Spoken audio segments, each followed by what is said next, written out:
One of the realities is that there's a lot of pressure on senior marketing leaders to perform. And increasingly, a lot of them don't last very long. If you look at some of the recent surveys, Fortune 500 CMO lasts 4.2 years, and that's increasingly declining. Why do you think that happens? Why do you think that marketing leaders have such short tenures? Is it that dynamic between the CEO and the CMO? Is it the way that companies approach success and failure? Is it simply the way of the world in terms of marketing leaders come and go? How do you explain that? And as important, what's your advice and what's your personal view on making sure that you stay in the seat as long as possible?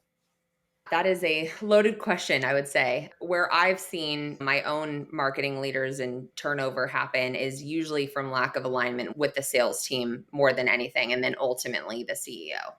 That's my personal experience and observation of where that's happened.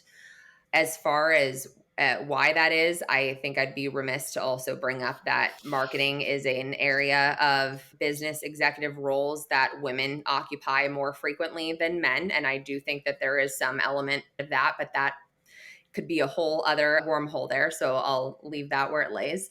I think between that and then getting like really clear alignment on how you approach business results. I keep repeating the same sentiment, but on the note of communication and on the note of extreme ownership together, our sales leader, Lee, and I tell both of our teams that these are owned and shared metrics. We do not break down pipeline currently by attribution. We were spending way too much time in the last fiscal year trying to assign credit, for lack of a better word, to where sales was contributing, where marketing was contributing.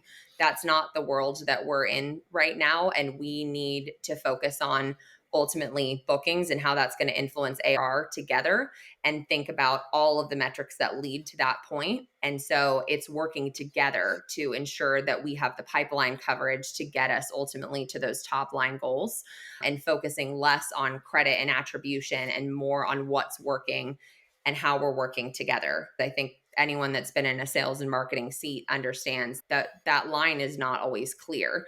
It may be the sales team that's initiating it, but sharing key marketing assets that helped with the education that led to that sale. It may be marketing that initially invited someone to attend a field event, but it's ultimately that salesperson that did all of the legwork to close that deal. And we see cases and cases of that. So we really take the approach of the one pipeline, one team.